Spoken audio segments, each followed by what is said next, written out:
আসসালামু আলাইকুম প্রিয় শিক্ষার্থীরা, আজকে আমরা নবম দশম শ্রেণীর গণিত বইয়ের আমাদের হচ্ছে 16 অধ্যায়ের এমসিকিউ সমাধান করব। টাইপ 3 এর আগে টাইপ 2 পর্যন্ত আলোচনা করা হয়ে গেছে দুইটা ভিডিওতে। আজকে টাইপ 3 আলোচনা করব। এখানে আমাদের বলা হচ্ছে সমবাহু, এটা আমাদের কি বলা হচ্ছে, দুই বাহু আর একটা কোণ দেওয়া থাকলে, দেখো কোনো একটা ত্রিভুজের যদি দুইটা বাহু, এই যে এ আর বি, এই দুইটা বাহু দিল মনে করো, এবং এই দুইটা বাহুর মধ্যবর্তী যে কোণটা আছে এই কোণটা দিল মনে করো থিটা, তাহলে এই ত্রিভুজের ক্ষেত্রফলের সূত্র কি? দেখো এই ত্রিভুজের ক্ষেত্রফলের সূত্র হচ্ছে half A B sine theta, এটা হচ্ছে ক্ষেত্রফলের সূত্র। তো ওই সূত্র দিয়ে এই ম্যাথগুলো করতে হবে। ওই যে এখানে প্রথম প্রশ্নটাই ওইটাই, দেখছো কোন ত্রিভুজের দুইটা বাহু এ বি হলে এবং অন্তর্ভুক্ত কোণ থিটা হলে ক্ষেত্রফল কি? Half A B sine theta. পরবর্তী প্রশ্ন দেখো, দুই বাহু দৈর্ঘ্য দেওয়া আছে, ত্রিভুজের দুই বাহুর দৈর্ঘ্য 10 আর 12, কোণ দেওয়া আছে 30, ক্ষেত্রফল কত?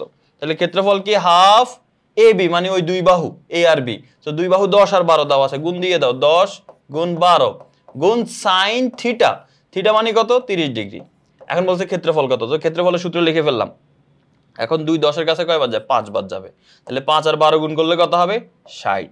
আচ্ছা, এখানে রইল সাইন 30 ডিগ্রি, সাইন 30 ডিগ্রির মান হচ্ছে হাফ, তাহলে 60 কে যদি আমি এখন 2 দিয়ে ভাগ করি তাহলে হয় 30, তার মানে অ্যান্সার হয় 30 বর্গ সেন্টিমিটার। তাহলে অ্যান্সার কোনটা? অ্যান্সার হচ্ছে ক নাম্বারটাই হচ্ছে আমাদের রাইট অ্যান্সার। 21 নম্বর প্রশ্ন যদি আমরা খেয়াল করি, এখানে বলছে ত্রিভুজের ক্ষেত্রফল কত হবে। দেখো এখানে বলা হচ্ছে ত্রিভুজের ক্ষেত্রফল কত হবে। তো ক্ষেত্রফলের সূত্র হচ্ছে কি? এই যে হাফ এ বি, এর মান 6, বি এর মান 4, দুই বাহু দেওয়া আছে, 6 গুণ 4 গুণ সাইন থিটা, থিটার মান কত ভাইয়া? থিটার মান হচ্ছে 30 ডিগ্রি। এই যে দেখো অন্তর্ভুক্ত কোণ 30 ডিগ্রি দেওয়া আছে, তাহলে এখানে যদি আমরা কাটাকাটি করি 2 6 এর কাছে 3 বার যাবে, এবার 3 আর 4 গুণ করলে 12 গুণ সাইন 30 ডিগ্রির মান হচ্ছে হাফ, 2 12 এর কাছে 6 বার যাবে, 6 একে 6, তার মানে ক্ষেত্রফল কি? ক্ষেত্রফল হচ্ছে 6।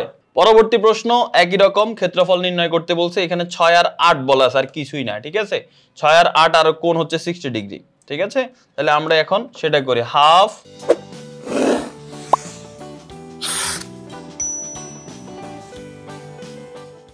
এর মান দিলাম 6, বি এর মান দিলাম 8, আর সাইন থিটার মান কত ভাইয়া? থিটার মান হচ্ছে 60।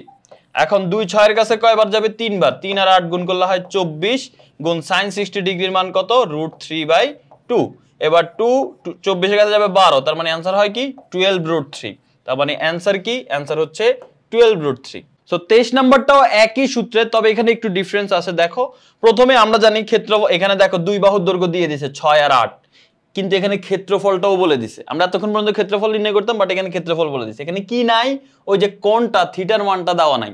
সো আমরা কোণটা বের করতে হবে। আমরা জানি সূত্রটা হচ্ছে কি? হাফ এ বি মানে বাহু দুইটা, তো বাহু দুইটা তো বলাই আছে 6 আর 8, তাহলে লিখলাম 6 গুণ 8, এরপর ইন্টু সাইন থিটা, থিটার মান দেওয়া নাই তাই আমি থিটাই লিখবো।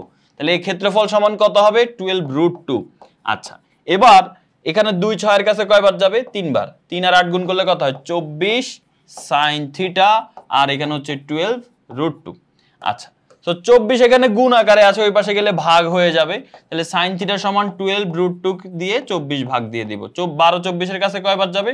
2 বার যাবে, তাহলে সাইন থিটা সমান কি হবে? এই নিচের 2 কে আমি দুইটা √2 লিখতে পারি, √2 × √2, আর উপরে আছে একটা √2, তাহলে √2 কাটা যায়, তাহলে উপরে থাকে 1, নিচে থাকে √2। সাইন থিটা সমান কি ভাইয়া? সাইন থিটা সমান বাকি থাকলো 1/√2, 1/√2 কে আমি লিখতে পারি সাইন 45 ডিগ্রি। তাহলে সাইন সাইন কাটা যায়, থিটার মান কত? থিটার মান 45 ডিগ্রি। শেষ, আমাদের অ্যান্সার হচ্ছে খ নাম্বারটা 45 ডিগ্রি। তো এরই মাধ্যমে আমরা এই অধ্যায়ের মানে আমাদের এই টাইপের এমসিকিউ গুলো শেষ করে ফেললাম। পরবর্তী ভিডিওতে টাইপ 4 নিয়ে আলোচনা করা হবে। সবাই ভালো থাকো, আল্লাহ হাফেজ, আসসালামু আলাইকুম।